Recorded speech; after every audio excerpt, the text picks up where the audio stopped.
Hey class, this is Katrina Berg and this is your week 5 installment of the additional resource video. I'm going to highlight some key points from chapters that you're reading this week, so let's get started. First, I want to talk about the concept of integrated marketing communications. We're talking again about communications this week, and we're going in depth about what that looks like on a global scale. So in order to address this global initiative, this global effort, the term IMC, or Integrated Marketing Communications, has been created, and it addresses the challenge of what's happening in effective communication across the borders. You're looking at companies that are trying to have a global message, but also have a local message. And this IMC concept is about creating a coordinated and strategic message that addresses the challenge. One of the things in your book that is also mentioned is looking at advertising versus global advertising. Advertising in and of itself is an example of a sponsored paid message that is communicated in a non-personal way. When you're looking at it from a global standpoint, the message is developed for global suitability.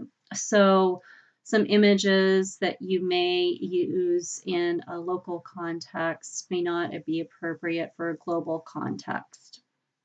So again, consider those differences, and companies need to figure out a way today how to best use their resources, because if you're creating a local message, that's using resources to create that message. If you're at the corporate or home office, and you're creating a global message, that allows for the message to be created and then sent out. There are no edits or ads to it. So again, you're looking at resources, you're looking at communication. Is the investment worth creating a different message for the local market? Is that additional cost going to pay off in sales and return on investment for you? These are some of the questions that you need to be thinking about as a marketing manager, as a CEO, or as an advertising agent.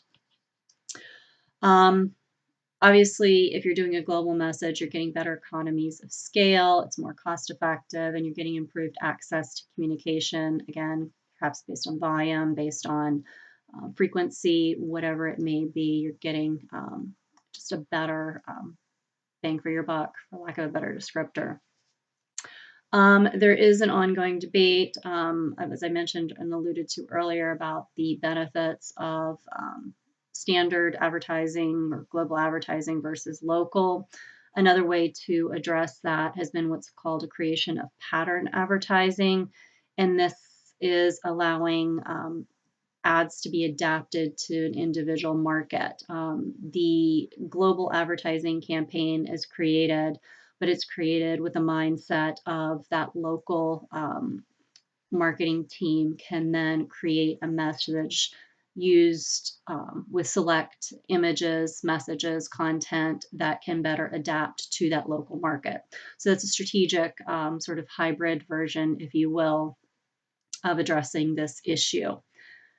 Advertising agencies, again, you can do marketing in-house or you can do it out of house. Advertising agencies are global. They're also regional. They're also local.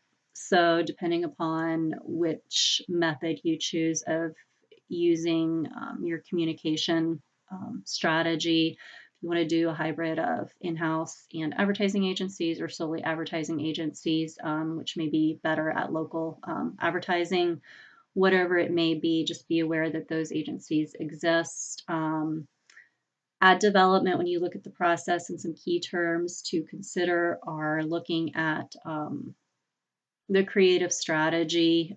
What is your message going to say? What are the images going to look like?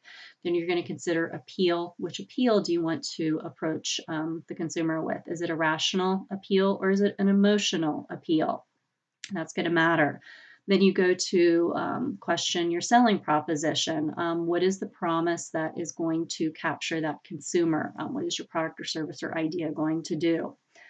Copywriters are another key component of the ad creation, and those are language specialists who are going to be able to develop written content such as the headlines, material, or script that may be used in an ad.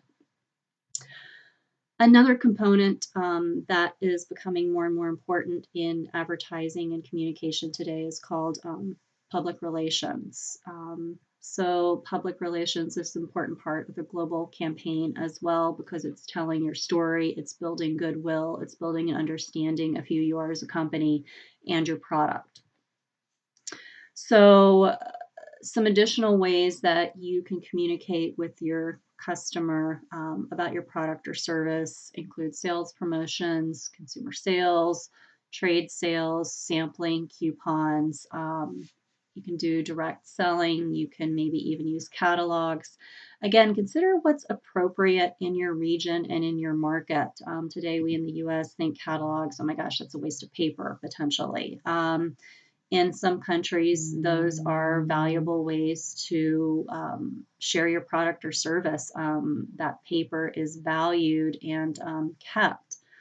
So again, look at what market you're in to determine what method you're getting that word out to your consumer.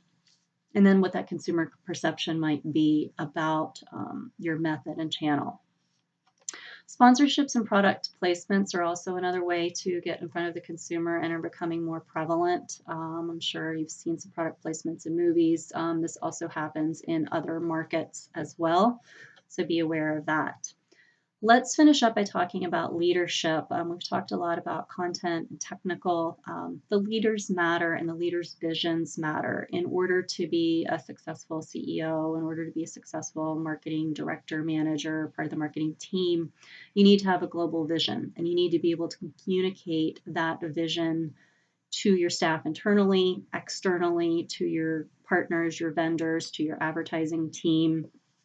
And you need to be sensitive to cultural differences and recognize how they impact your team, how they impact your product, how they impact your consumer. In order to also create a successful marketing expansion, create a successful marketing campaign, you need to build structure in place that is supported, and that's an organizational structure. As I mentioned earlier, it could contain advertising agency, it could be internal, it could be sourcing it out to that local division and trusting them with what needs to be done. Corporate social responsibility is another factor to be aware of as a leader and as part of the organization's story as a whole.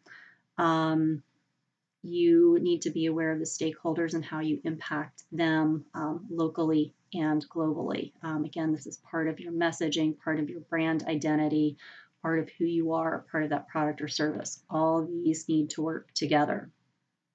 Thanks for listening, class. Let me know if you have any questions.